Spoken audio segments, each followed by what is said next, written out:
Yeah, let's get into Romans 3:25 specifically, where we get the Greek term hilasterion. And Yeah, I'm gonna read Romans 3:25 quickly, and I'm gonna leave it that Greek word untranslated, so that can kind of give us space to kind of talk about this.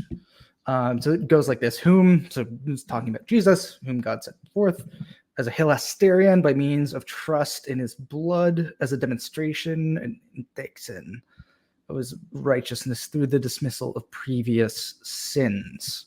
One of the most common translations of hilasterion here is going to be propitiation, which is sort of in line with this idea of a kind of that what Jesus is doing there in the text is a kind of retributive punishment in some sense, that there's some sort of absorption going on there that's necessary coming from the one setting forth Christ, so God, specifically God the Father here.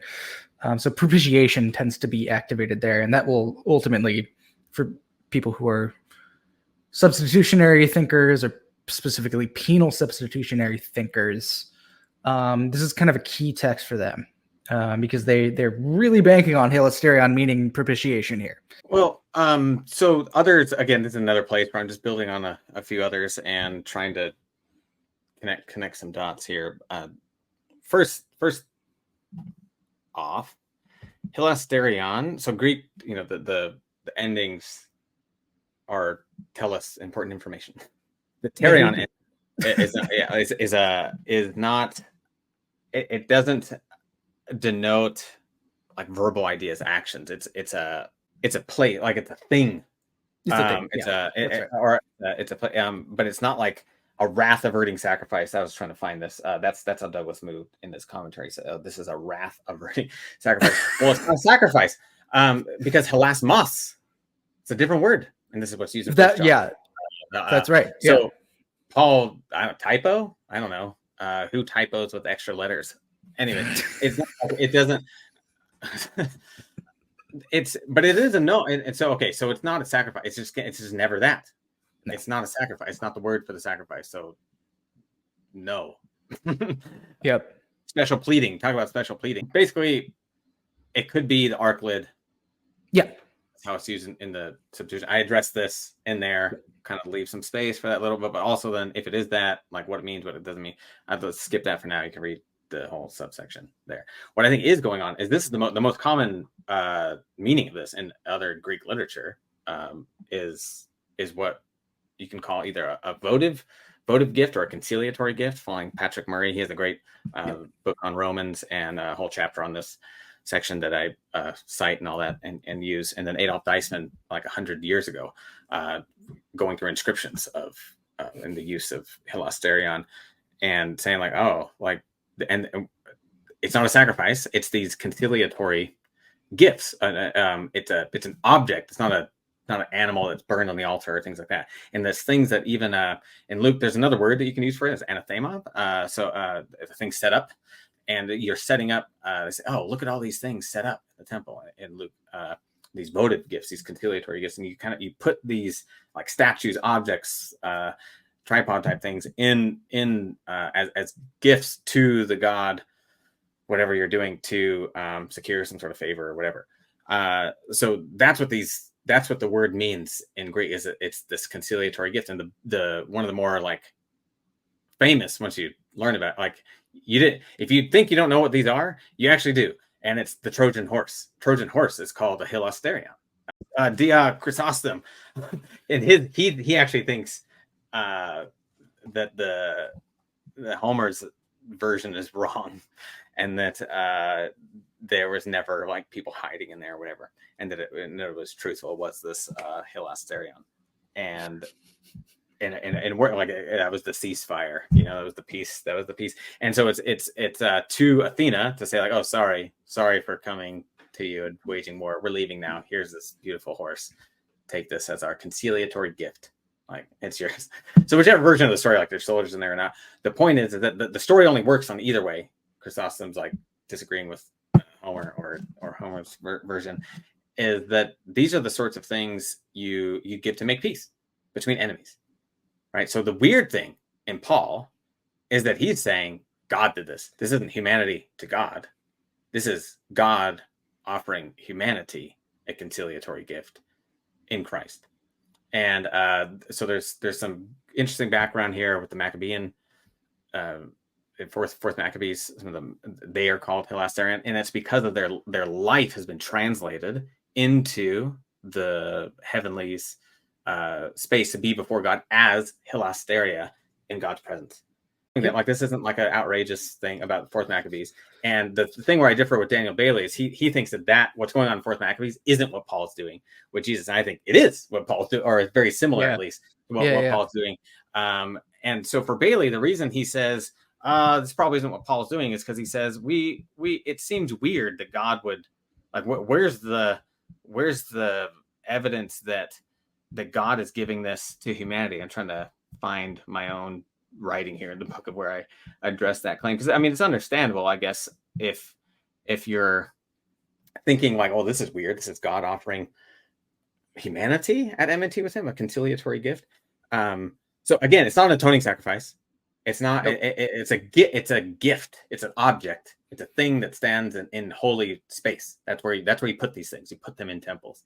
And so, and Jesus' ascension, right? He's always there as this, and God's, hey, I'm putting this here now. I'm putting Jesus here as a hilasterion to prove what in Rome. What you just read, it's to show God's forbearance, God's mercy, all these things. So it's not to demonstrate he actually does really wrath out on people. That's not demonstrating any sort of mercy or forbearance and passing over the sin, all this sort of stuff.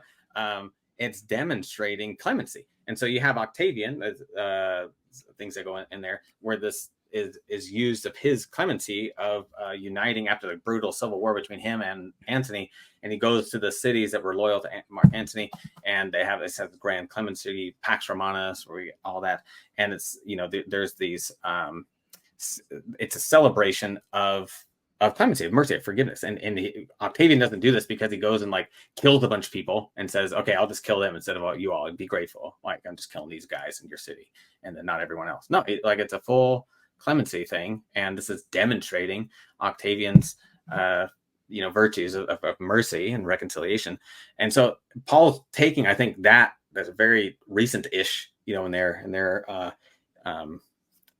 world of that brutal civil war, and saying what you think of when you think of Octavian and all that story, that and more, but actually from God to us while we are sinners. So what he developed in Romans 5, while we are enemies, while we are sinners, right? And so it's God's demonstration of mercy, of conciliatory reconciliation and gift.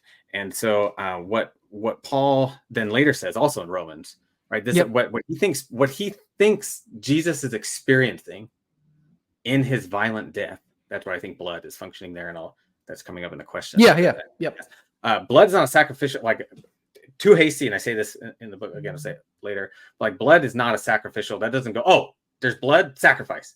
Yeah, actually, one-to-one. There needs to be more there, to say sacrifice is going on here. And the verbs that Paul uses in Romans 3 are not sacrificial verbs. Put forth. It's very similar. Demonstration. Bringing forward. Putting forward. You set up. You set up these things. You offer, slaughter, or present. Like the sacrificial verbs are all missing in Paul's language. So there's no indication that this is sacrifice. Blood, though, is violent death. It's a signal of murder. This is shedding of blood. What Paul then says, though, Jesus is experiencing isn't God's violence toward humanity and saying, I'm showing you what I could have done to you, but I chose not to.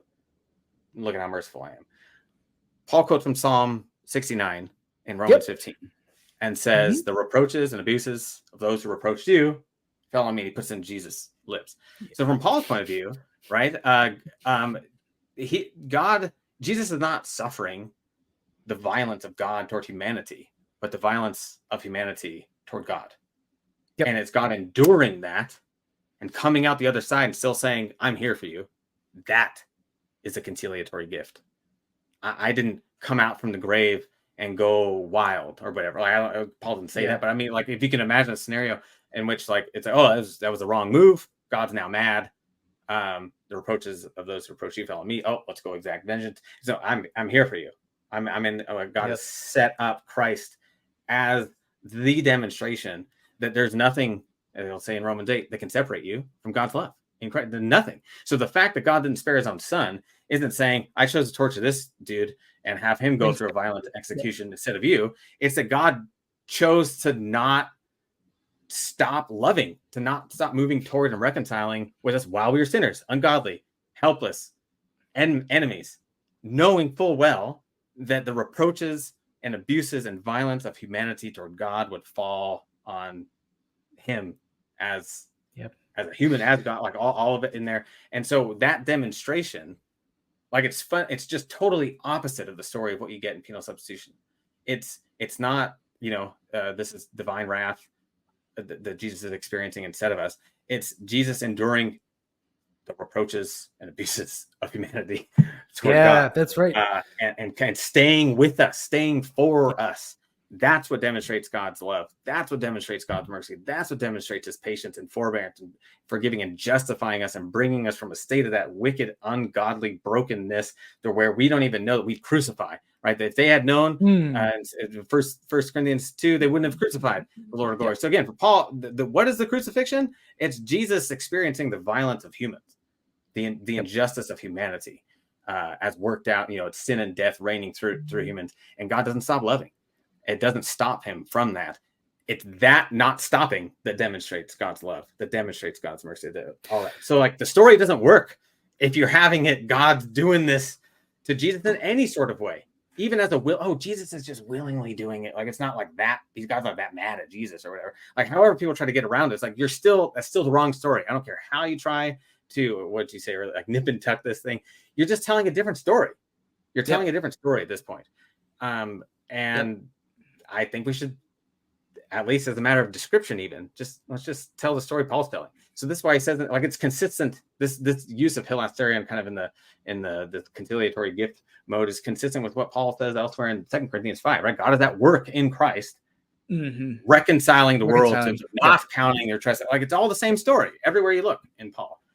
And for whatever reason, people have been fine with telling contradictory things about Jesus' death and somehow not bothered by it. And I actually, that's too, people are bothered by it. This is why I think you get redescriptions of what penal substitutionary atonement is that violate one of the definitions, and they're trying to say, like, no, trust me, this is still trust me, this actually works together. This is actually fine. Really, and it's like, no, people are bothered by it. People are bothered by those, and they're trying to make sense of it. And there's all kinds of reasons why people feel the need to hold on to this phrase. And I'm just like, you know what?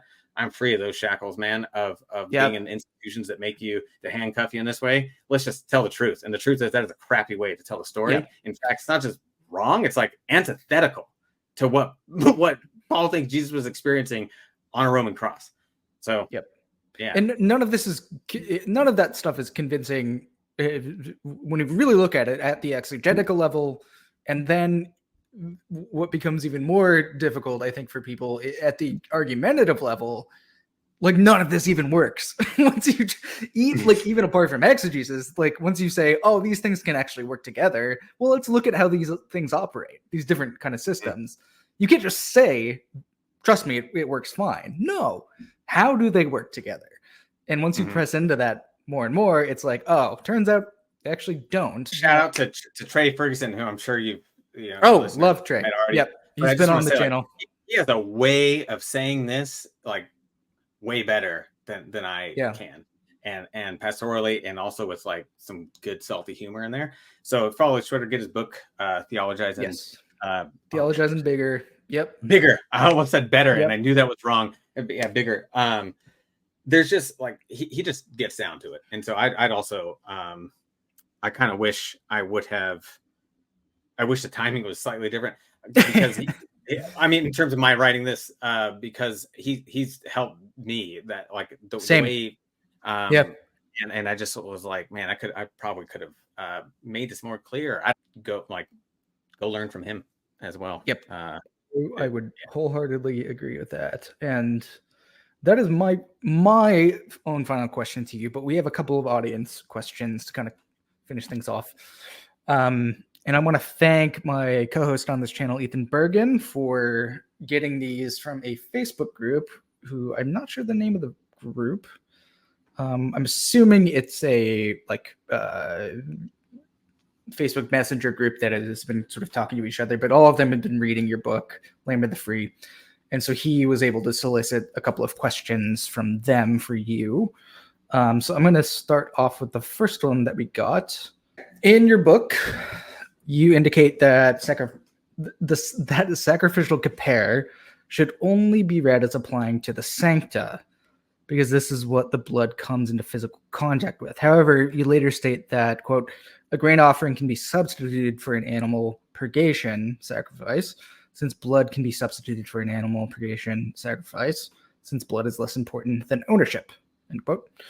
If ownership is the more salient feature of sacrifice, then what precludes an animal purgation sacrifice from purifying the person as well as the sancta, since the hand press gesture signals ownership? So that is our first question. It's a very astute question, I think.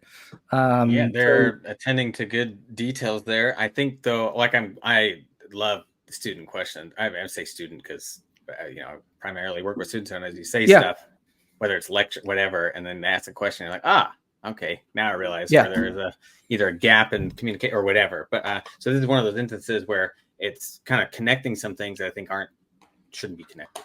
I could clarify some stuff. So there's a few things going on here. I don't know where to start. I semi-prep for this. You told me this, but then now I'm looking at what I jotted down and going, all right, what did I say? And what makes more sense to start with, because I just had something else pop into my head. So I'll say that because it's not written. And that is the substitution of grain and for an animal. That's just the provision for being poor. That's everywhere. Because it costs a lot. It has to do with your particular situation as a person. And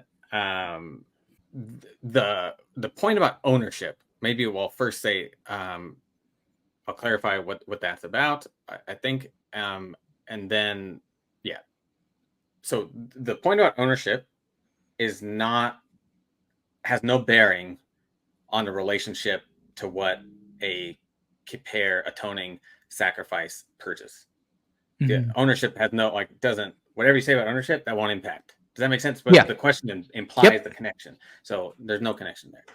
But so what is ownership? Ownership, what I was getting at there is some people they say, oh, this is substitutionary because there's the hand gesture means substitution. Right. So in that chapter, what I was trying to say is the hand gesture isn't about substitution. It's about saying, this is mine. I own, this is not stolen goods. And or as the prophets go on to the stern, you can't offer something that isn't yours, or that comes from not just either from direct theft, but from an oppressive economic system. That's why it's like these sacrifices don't even matter, because you think they're yours, but it's actually predicated on a whole rotten system there. So you read the sections on the prophetic critiques and all that stuff.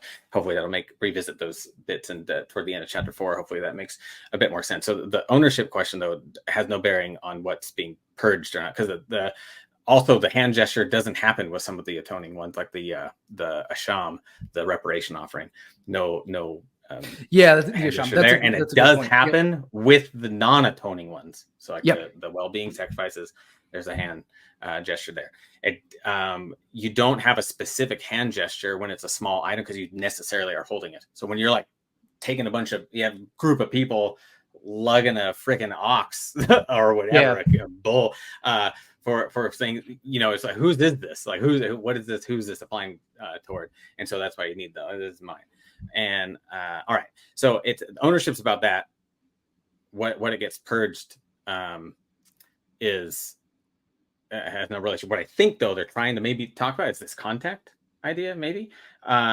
So that you're touching the thing, following Milgram. It's like what the blood touches is what's purged when it's when it's a purgation sacrifice. And so this again is understanding, and that's why I said maybe I should have spent more time here instead of just punting to Moffat. But what you're touching at that hand gesture stage is not a holy thing. It's not yet a sacrifice. It's not. It's a common thing. It hasn't touched the altar yet, so it hasn't been transformed, like Jesus' words. So this is just I want to kind of step back real quick and just hammer home what you just said, which is we need to be alert to the difference between mundane things in the imagination of this ancient context and sanctified things in this ancient context. Sacrifice is a holy, sacred thing. That's the holy, sacred thing. There's also there's levels of sacred. There's levels. There's gradations within that. Yeah, exactly. But I just wanted to make that clear because I think that's so what you're touching, what you're grabbing from your flock or whatever. It's not a sacrifice. It's not holy. It's not. Not, all you're doing is just asserting that this is rightfully offered, like being given to then be transformed into the thing that it was supposed to be. So you're designating it, saying this is a well-being sacrifice, this is a whole burnt offering, or this is there's actually 3 types of well-being sacrifice. Is this a Thanksgiving offering? Is this a votive offering, which is more vow? Like I made a vow, fulfilling this vow. Or is it just free will? Like I just feel like having a sacred meal, block party. Because a lot of meat is usually involved in these things, more than one person can handle. Or this is actually for childbirth. Wife had a kid last year. Now we're on our pilgrimage. This one's for that. This goat is for this thing. So you're designating different stuff before it becomes the offering. Does that make you're saying I can rightfully present this, or then you, the priest, to make it into the specific thing that it is. Okay, then the priest does certain actions, and so that contact isn't doing anything to the offer. So I have a whole section. Roy Gaines, the one who's offered the most incisive critique of Milgram. People have critiqued Milgram, and I have these in the footnotes, and other people that have like rebutted that. Roy Gaines, I think, has the best arguments against Milgram's thesis that I am adopting and then now defending against later criticisms, that the purgation offerings only purge sancta, not the people. So I have a whole section there. The grain thing, so that's not like the substituting for a grain or whatever, rather than blood. It's just it's provision for the poor, knowing that you can't do it. But what you look at, what its function is, obviously you have to. I shouldn't say obviously, but like grain is not thrown on stuff or whatever. It's just it's just about because it's grain now. Like now, because it's grain, you have to do with it what you're supposed to be doing with grain for the purpose of the sacrifice. God will allow this.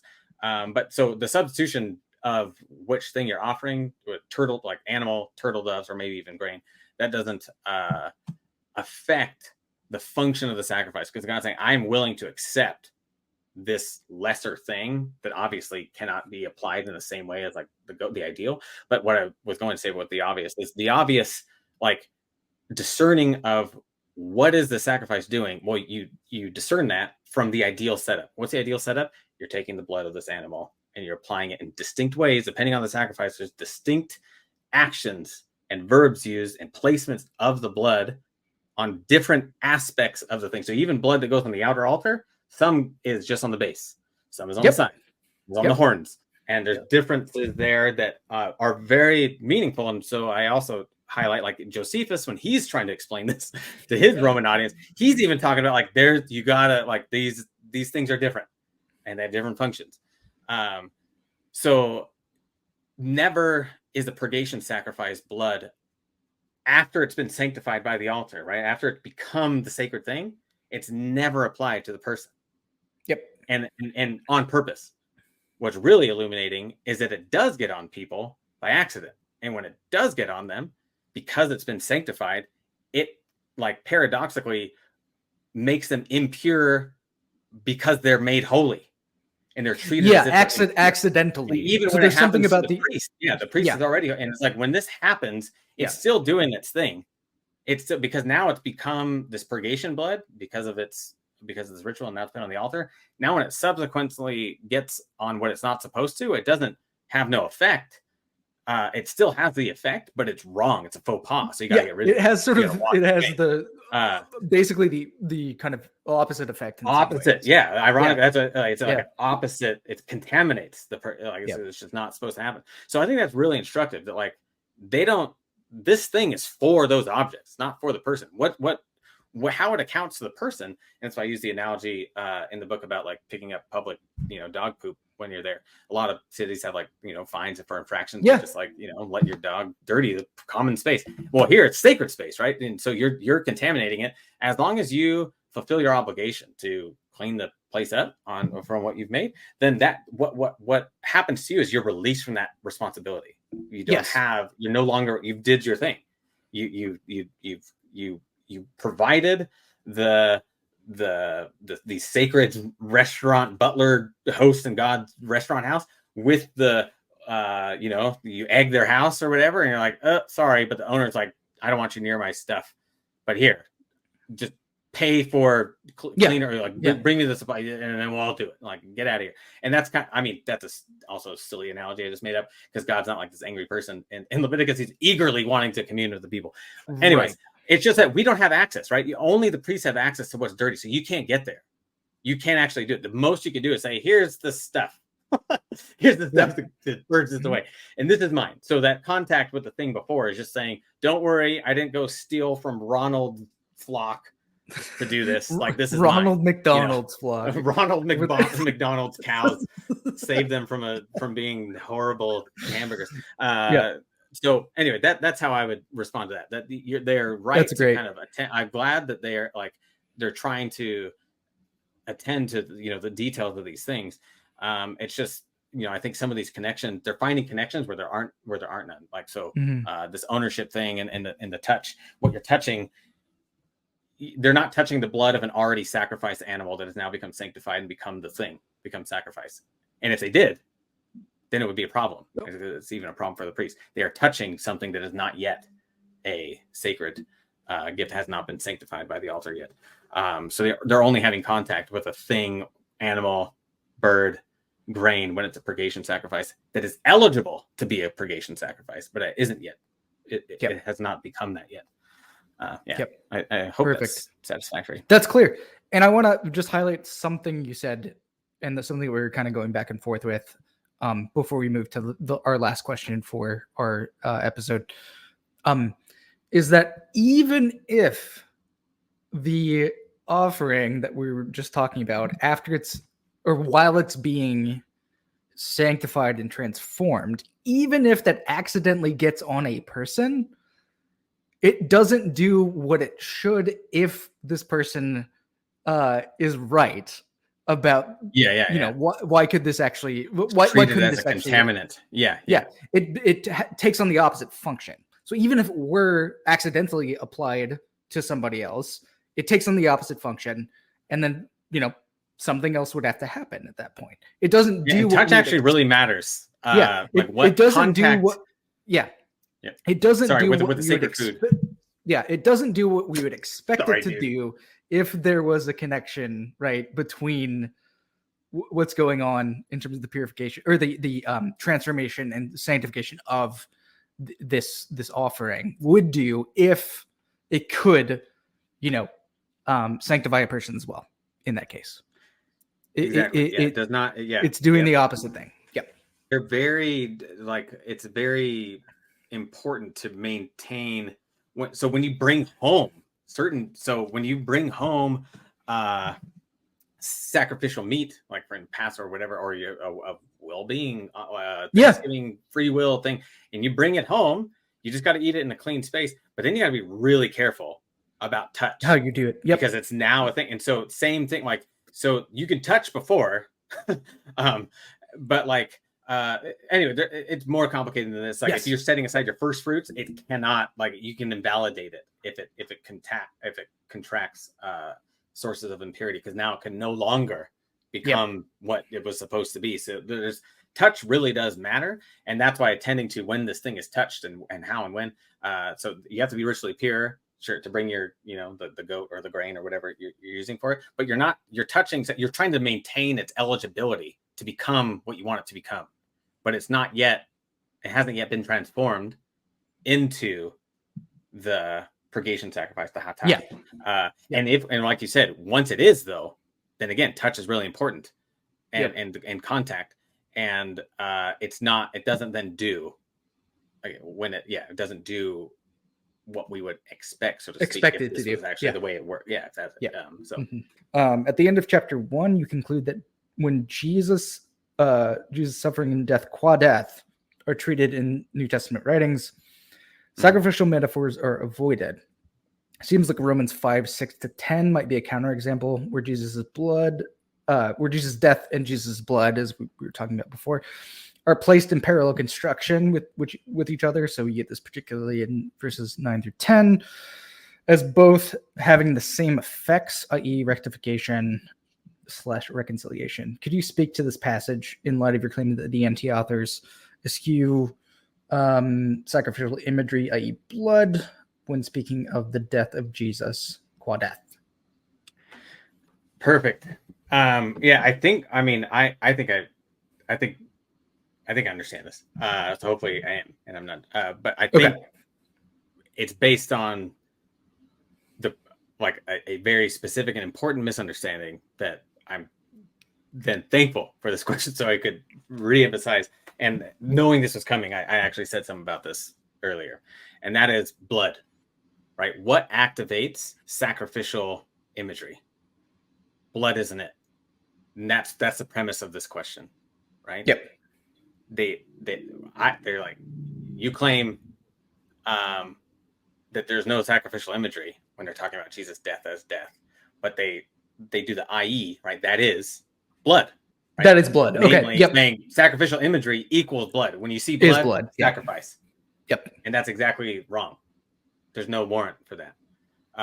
Blood actually, more often than not, means violent death, murder. You have to have more in the context to say this is a we're now within a sacrificial analogous register and to imagery. So blood isn't sufficient. Blood is, when you read blood in the New Testament, your first thought should be violent death, murder. Yep.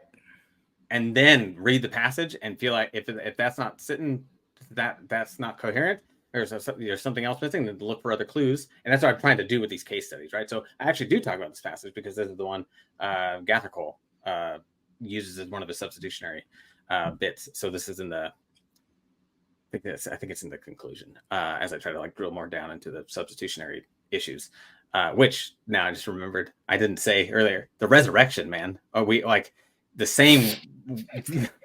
If Jesus' death is substitutionary, so is the resurrection. Like the same preposition that people are using to say, "Oh, this means instead." It's like, well, then, so he's raised instead of us. That doesn't make any sense. All right, just thought I'd throw that in there. That's a really important point. It's very important. Yep. All right, so Romans 5. This is about Jesus' death. They're right, as death. The blood use there is highlighting Jesus that he suffered a violent death. Again, as I said earlier, also wink, wink. Knowing this is coming, so thank you for saying that. It allowed all through Romans, it's how does Paul think of Jesus' crucifixion and the violence he experienced? He thinks of it in terms of Psalm 69 and as Jesus enduring the reproaches and abuses of humanity towards God. Yep. Right. So the blood there is Jesus experiencing the enmity and the ungodliness. Yep. That Paul is then saying in that passage, God demonstrates his own love toward. And then Romans 8 says that it's unstoppable, right? Yep. Anyway, okay. So I would point this reader to go back to page 198 in Lamb of the Free, and also a footnote dealing with Romans 3:25 on how I use blood there. Like you said, blood is used there. That's when I started talking about violent death earlier.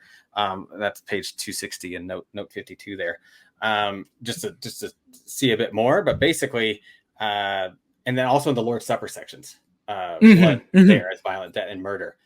So revisit all those. So yeah, blood by itself is insufficient for there to be sacrificial imagery. That's exactly what I'm trying to get at. I mean, part of the point of the book, so that when you're reading through Romans or whatever, and you see blood, you shouldn't think sacrifice. You can only think sacrifice if there's other things cueing you into that register, and those will be sacrificial verbs being used. So like I show this, when Paul does talk about Jesus' sacrifice, there's sacrificial verbs used there. He was thuoed for, our paschal lamb, First Corinthians 5:7. And so it's not, this isn't a counterexample. This proves like this is an example of why we need to attend to the details of sacrificial language so that we don't overread other passages. This is an instance of talking about Jesus' death without sacrificial metaphor. It's Yes. just talking about Jesus' death. Yeah. It's the saving significance of Jesus' death in a totally other mode. And I do agree with Gathercole, as I go on to discuss this passage in the conclusion, that Paul is probably riffing off some of these stories of, ironically, substitutionary death, of someone dying, instead of someone else. And what I press into in the conclusion is that when you read all of Romans 5, though, Paul is specifically identifying Jesus' death as unlike those that in two ways, whereas Gathercole only finds one. Okay, Romans 5:6-8. So this is on page 279 and following. If for people who are reading it because they're part of the reading group, so go back to those pages. So my concern here is not ruling out sacrifice, because I think I've done enough work by then to say like blood's insufficient to activate sacrificial imagery based on everything I did in chapter 7. But what I am concerned to show is that this isn't substitution either. This is all about participation and direct response to some of Gathercole's claims on this passage itself. So, bottom of page 281 now. This illustrates the danger of rushing. After all that work, of rushing outside a given text to bring clarity to a few verses that are ambiguous on their own. So what is going on in Romans 5:6 and following is Paul making clear how Jesus' death, although similar in a certain sense to the classical vicarious or substitutionary deaths, although similar in a certain sense, Jesus' death differs from these in two important ways. First, Jesus dies for the benefit of his enemies. This is what was different, right? Although for a good person. And that's where Gathercole is like, oh, this is where it differs. But I think there's a second one. So number two, Jesus' death is only a benefit to those who are joined with it and share in it themselves. So whatever that is, still reading, it is not a substitutionary death, because Paul, that beneficiary for, is right away explained as first Christ coming into the atoms, the humanity's condemnation under the lordship of sin and death, and being obedient in spite of it. Like the mortal flesh is sin's domain that traps us into passions, desires, all this sort of stuff, wickedness, blah, blah, blah, blah. He maintained his obedience even though he was in enemy territory. And so Romans 6, therefore, bam, you've been buried with him, died with him, and now you're raised with, it's all with. And that, by Gathercole's own definitions, that's not a substitution then. And so while Paul's highlighting, how is this for us? How is this Jesus dying for enemies, for, all that? How is that for us? Well, not because he did it instead of us. It's because he joined with us where we were so that we can join with him, not just in his death and burial, but then in the resurrection. And not just in a resurrection, some future eschatological hope, but to walk presently in the newness of life and therefore present our bodies as no longer under the lordship of sin and death, because we have been united to the one who has been justified or delivered. There's a good dikaiao where it means deliverance or liberation from sin and death in Romans 6. So it's like, read the whole context, the whole co-text around to figure out, what is this for? What is this beneficiary? What is this benefit? How is this activated? How is this actualized? And it's not actualized in a substitutionary way. It's actualized in a participatory way. So that's how I go into it in the book. But then to the question, blood is just insufficient. That doesn't mean sacrifice. There's nothing else in there that's giving us any sort of language to talk about, okay, what's being purified then? There's no purgation, the cleansing. There's no sacrificial verbs about prosphero or like to offer and offer up. Right. So like none of these verbs are there. So I don't think sacrifice is there. It's just talking about Jesus' violent death. And again, from the whole context of the letter of Romans as a whole, hilasterion, the Romans 15, this is Jesus enduring the violence of humanity toward God. Thank you so much, man. This was super fun. Thank you. Yeah. Yeah. Oh, yeah. Hope it's helpful for others.